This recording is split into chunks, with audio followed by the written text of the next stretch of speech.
Oh, hey folks, it's me, Renee. How are you doing? I'm doing pretty good. Listen, I have another cool audio drama I want to tell you about. This is a really good one. I have lots of theories about it and I need someone to discuss it with. It's called Hallway to Nowhere.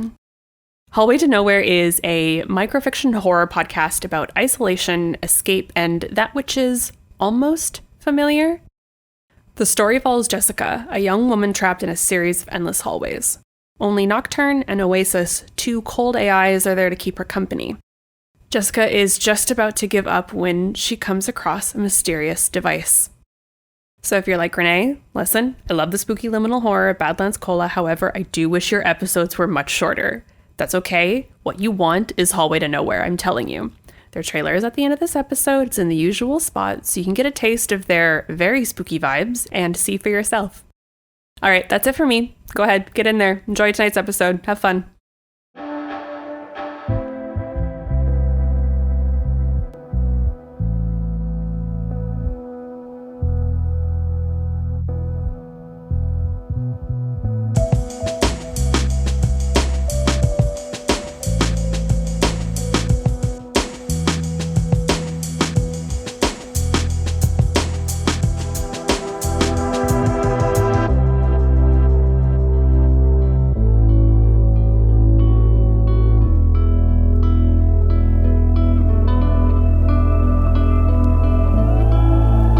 Badlands Cola, Episode 9, Sparville.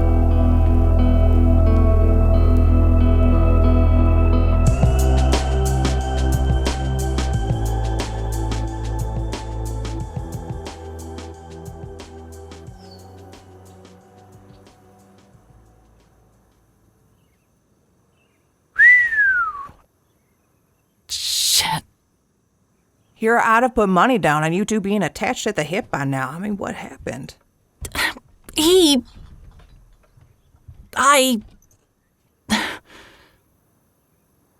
I might have made a small mistake, which has completely destroyed any and all trust he had in me. Okay. Well then, there is only one way to fix that. Oh, there's nothing to fix. You heard him. The last thing he wants is me chasing after him now. Well, maybe you don't have the slightest idea what Strathcona wants. Yeah, you're right. Not a clue. I can't be of much help there, but I do know this. He has spent more time with you in the last week than anyone in this town since, Since Mel? Yes, he told me. Well, did he? Even more proof, then. Proof of what? That you should go after him. That is... No, he is not going to... Listen, if Jasper Moon is in Sparville, then Strath might as well be serving himself up on a silver platter, and you double that if Melinda beats him there. It is easy to lose yourself out there, Sonny. You know what I mean. You need someone watching your back. How would I even follow him? If its hunch is right, then my truck is probably dead too. Well...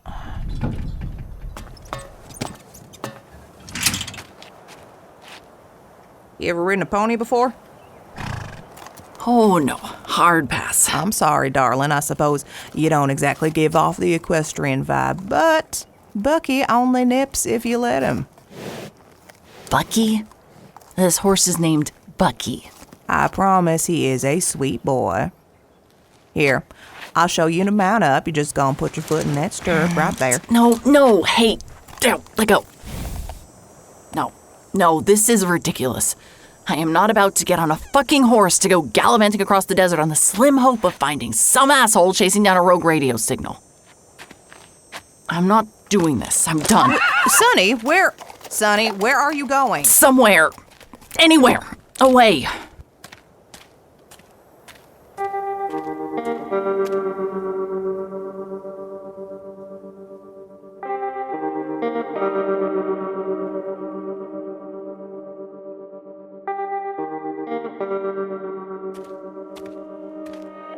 And now I'm doing the stupidest possible thing. Running out into the Badlands mad as hell. But course correction would require thought, and I'm not doing that anymore.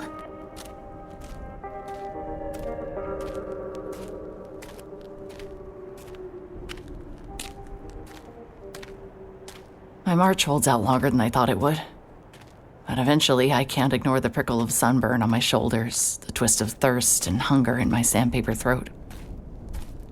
And just as I can see that my stupid plan that isn't a plan has met its match, I see something odd. A stegosaurus. The silhouette is unmistakable, each backplate thrust up into the blue of the sky, lining the hunched spine that ends in a spiked tail. This is the exact same life-sized replica that hovers over the entrance to the once proud paleontology center. I step without thinking and immediately trip over something. A curb. Even though I didn't mean to. Even though it is not possible. I've walked myself right up to the parking lot of the paleontology center. Strathcona was right. It is getting worse. Half dazed, I walk past the motionless stegosaurus to a familiar old bench along the edge of the cliff, and I sit. This is where I ran to on that first night in the Badlands. Maybe this is all just one big loop after all. The moment I sit down, the thinking starts right back up. All my rocky hollows are flash-flooded with the questions I've only just been able to stave off. Why does everything seem to revolve around Sparville? Where is the jawbone? What is the jawbone? Is Jasper Moon coming? And below all that, the one thing bubbling away, the thing I refuse to look at directly because I don't know how I'm supposed to feel about it. Strathcona.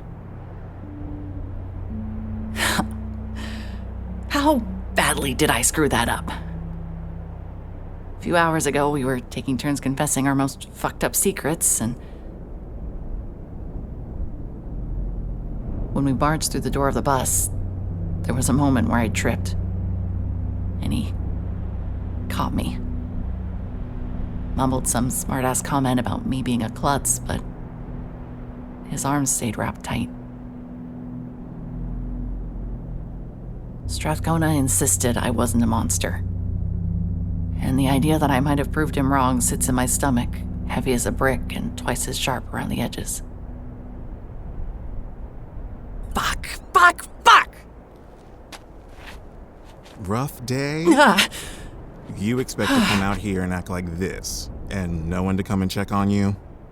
Dr. Gillespie, where the hell did you come from? I spotted you from the lab window while I was taking a coffee break. Are you feeling okay? You look a little sunburned. No, Doctor, I am not okay. And apparently, every time that happens, I find myself out here. Well, it always was a nice spot to come and mull things over. How goes the investigation? The, investigation is actually coming together nicely. Really popping off. You know, normally this would be the fun part.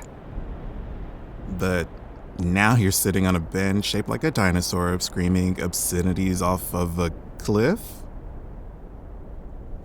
Something good happened to me.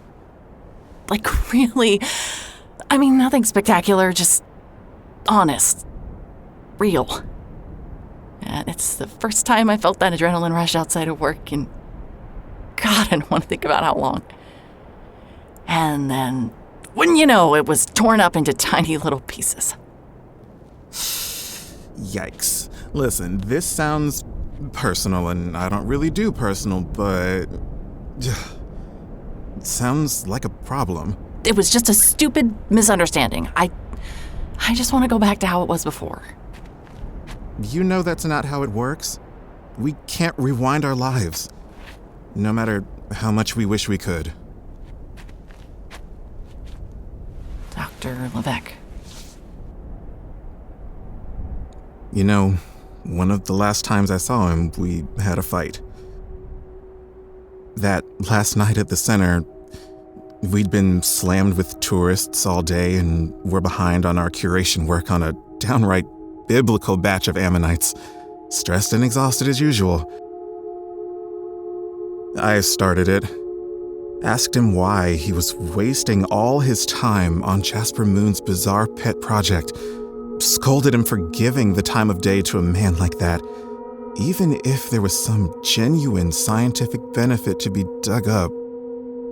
I even told him he was dragging down the center's reputation by associating with the whole disaster. And he was silent the entire time. When my rant was over, he just left. That was the moment. What moment? The moment I should have stopped cursing his curiosity and his naivete and his goddamn stubbornness and just gone after him.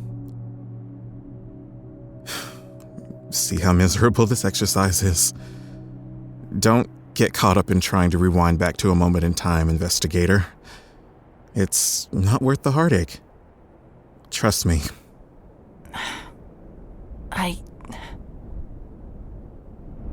I'm sorry, Doctor. When I came by to speak to you that first time, I was shitty to you. Interesting. Oh no, please continue. Well, I mean, I guess if I would have spent more than 2 seconds thinking about it, I would have realized how upsetting the news of the moon case was for you. And how you probably shut down the center just to get some distance from the whole thing and everything that happened to Levesque and... Sonny, you appear to be trying to extend some sort of olive branch, and I appreciate that. But that's not why I closed down the center. It isn't? Ugh, God, no. Levesque would be spinning in his grave if I shut us down for the sake of sentiment. I closed our doors because I got my hands on one of the most absurd specimens I've ever seen. And I wanted the time to properly research it. Wait, absurd specimen? From where? Oh, one of those illegal amateur teams that pops up every few years. Caught them out digging in the middle of the Badlands outside Sparville. Confiscated the findings on the spot. They gave it up easily enough, but as far as I can tell, the specimen isn't like anything in the fossil record. Can you describe it? Can I describe? Oh, well, just give me a minute. Where to start? The bizarre mineralization, the specimen integrity on a level I haven't seen since my early days, and not to mention the honeycombing in the frontal dentary is positively unhinged. Wait, dentary? Doctor, is it a jawbone? Well, now see, the correct term is actually mandible. Oh my god. Do you still have it? Of course I still have it. I was just trying to do some dating on it this morning. Why do you ask? Only because that fossil might be the keystone of my entire investigation. I mean, maybe even the entire moon cult. You think a fossil has something to do with the... Oh no, you're gonna want to see it up close, aren't you? Oh, yes, please. If I could just... Wait. No. No? Doctor, listen to me. Everything is riding on that jawbone staying out of the cult's hands. You have to keep it safe. Here, take my number. You go back to the center and you lock all the doors. I mean, actually really lock them and then wait for us to come back so we can plan our next move. Us? Yes. I have something I need to do first. I'll be back.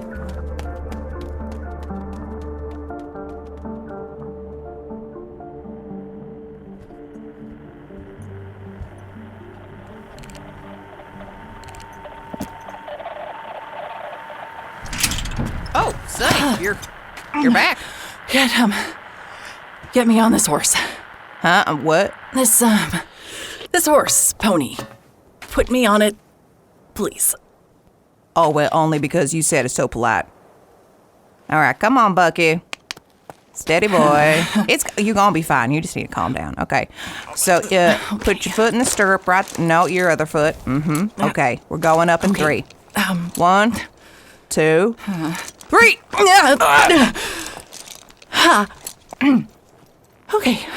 Okay. Nice, Bucky. Okay. Yeah. Well, I must admit, you have pretty good saddle posture for a city slicker. It's good to see you came to your senses, kiddo. Oh, there is still plenty of time for me to fuck this up. But, thank you, Hawthorne. Really. You'll be okay here until we get back? Oh, hey, you don't worry about me one bit. This retired park warden ain't about to give up the Badlands without a fight. Just try to remember, a big city investigator ain't gonna do Strathcona any good out there. But a friend, that he can use.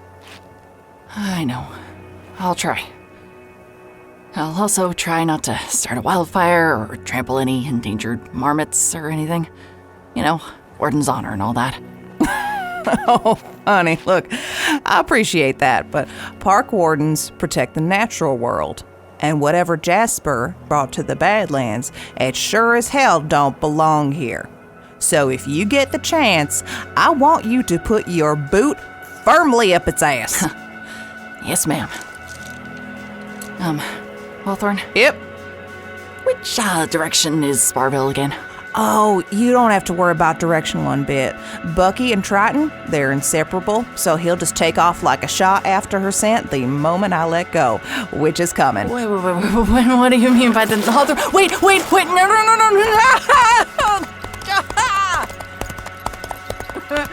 Good luck, darling. You go get our boy.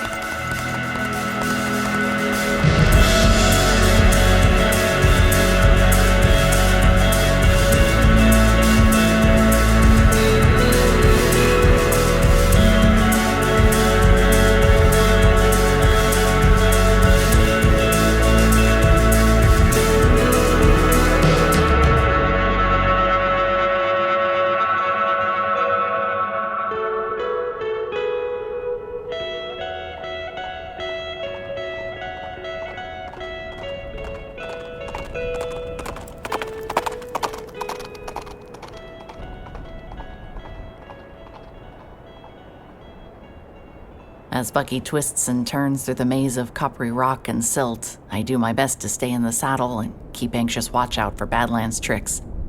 A sudden drop off the side of a cliff, an unexpected hole in the earth, or an overturned van. Sweat trickles down my back and between my clavicles. I see nothing. For what feels like hours, I see nothing. And then, something. A suggestion of a skyline with too many right angles to be hoodoos. A faded sign that juts suddenly from the desert beats me to the punchline. Welcome to Sparville. It's a one-street village nestled in a narrow valley between the mesas, as only a mining town would be. A bank, a one-screen movie theater, a cafe, all frozen in time, judging by their atomic-era signage, the neons and pastels, sun-bleached and worn to smoothness.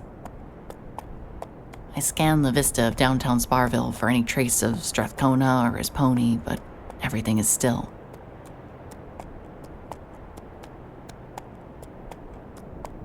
We ride through the shadow of the town's welcome sign, and I see that there are several smaller arrow-shaped signs nearby. One pointing to the main road back to the highway, one to the coal mine that was shut down so long ago, and one to the hotel. The lettering has been scrubbed at by decades of sand and looks exactly how I feel. Insubstantial. For a moment, the buildings around me seemed to warp at the edges of my vision, and I could feel every empty room and shadowed corner pulsing, begging me to get lost in their twisting, looping, reality-breaking bullshit. It's like I'm back at the moon house, alone, and standing on the brink of something impossible to understand. And then I see another horse by the hotel. And then Bucky sees the other horse by the hotel. Easy, boy.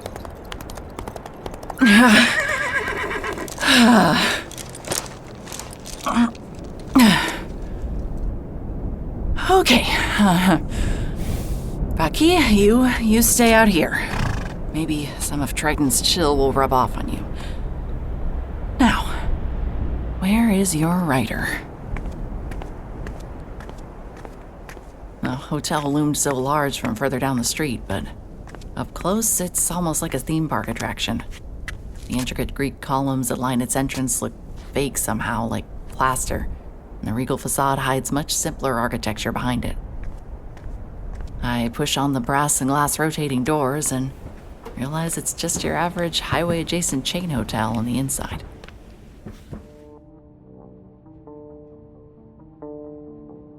Faux marble counters, satin chairs, a whole tawdry 9 yards. Even a red carpet. Well, used to be red. Ugh. Must have gone moldy ages ago. Okay, let's do this. Phone light on. Strathcona! Strathcona! It's me. You can't hate me that much, can you? Maybe you can. I flip a coin in my head and take the left hallway that peels off from the lobby, grateful to leave the creeping mildew stench behind. I pass a janitorial closet, an elevator shaft, a breakfast bar with its narrow windows papered up. The lights are all out, and the windows are too small to let much of the blazing summer light in. Quickly, I find myself walking alone into the dark, dust motes drifting through the tiny pool of light from my phone. Occasionally, I let the light bounce up along the walls, their retro sconces and picture frames throwing shadows that make my heart jump every time.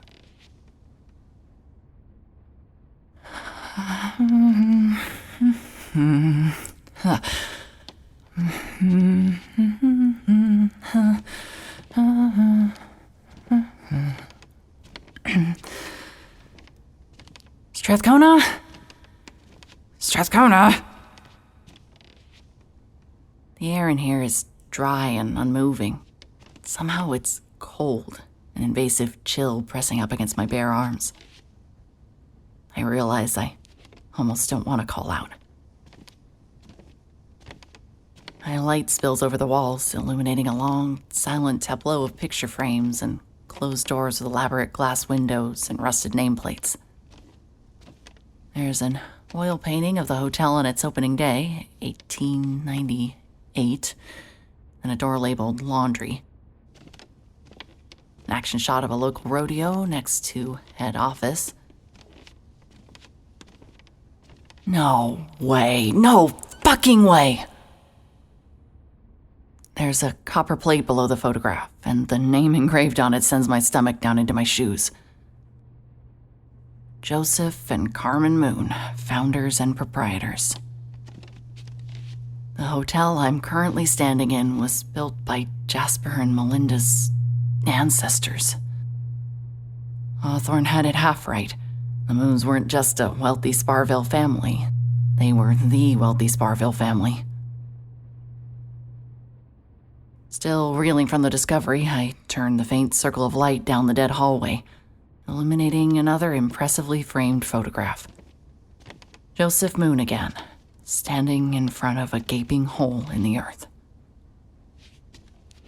No, the Sparville incident is rotting my brain. Not a gaping hole, a coal mine early in its life. Behind the Moon patriarch, men in flat caps and charcoal smears carve into the ground, install timbers to support the opening, and peer suspiciously at the camera. At the apex of the timbers, a single crudely etched sign announces the mine's ownership. Sparville Mine, property of the MMC. Oh, you bastards. Of course. The Sparville Hotel wasn't the Moon's only venture.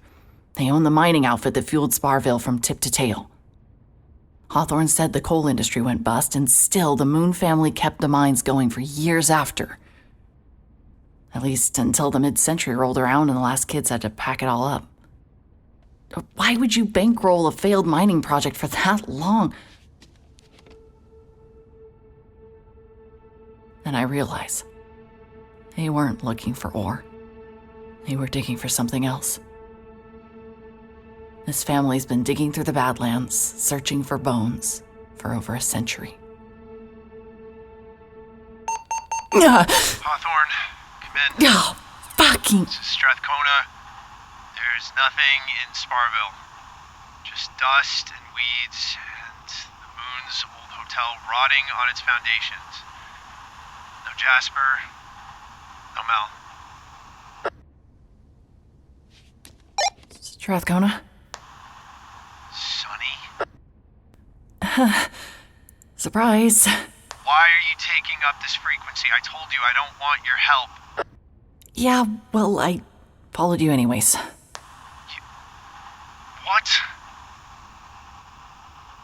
Do not tell me you are in Sparville. Oh, I'm in the hotel. Strathcona, listen. For fuck's sake, Sonny. No, listen to me. Strathcona, I found the jawbone, the last piece of the moon's puzzle. What? Where? At the Paleontology Center. I can't believe I didn't think of it before, but Dr. Gillespie confirmed it. Jesus. Jasper and Mel find out. I know. The doctor's keeping it as safe as he can, but we need to get back to the center and come up with a plan to keep it out of the cult's hands. Why aren't you at the center now? Why did you waste all this time coming out here? Because... Let's just get back to town, okay? Fine. Where the hell in this nightmare hotel are you anyways? I'm in the lobby. Where are you? Strathcona? Where did you say you are? The lobby? Sonny. I'm in the lobby. What? No, you're not. Sonny. If you were, I'd see you. I mean, I'm looking everywhere. It's Strathcona? The lobby doors. They're gone.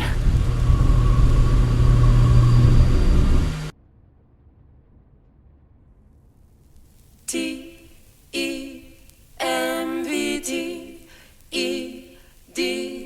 tempted. I was tempted.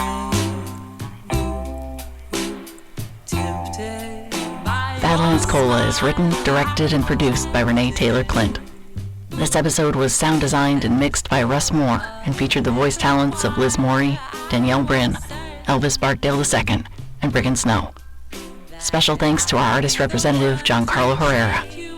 Visit badlandscola.com and follow Badlands Cola on Twitter for show notes, announcements, behind-the-scenes content, and more. Good night. was tempted, tempted by your... Please continue through the building as instructed. Please just let me go. Keep going. I don't know how long I've been here. There are no windows, no doors, only endless hallways. Nothing ever changed. I thought nothing ever would. What is this? You have encountered an unexpected object. Wait, this wasn't you? I swear I know this place. It looks like... Whose house does this look like? Don't you want to stay and remember? Your destination is approximately miles away. Distance approximation is currently not available. Look at the world coming apart around you. I don't care how hard this is. I can't go back there. I can't. I won't. You will not survive this. Hello? Is anyone in there? Yes. Yes, I'm here. I knew it!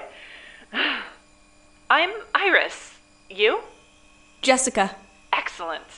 Okay.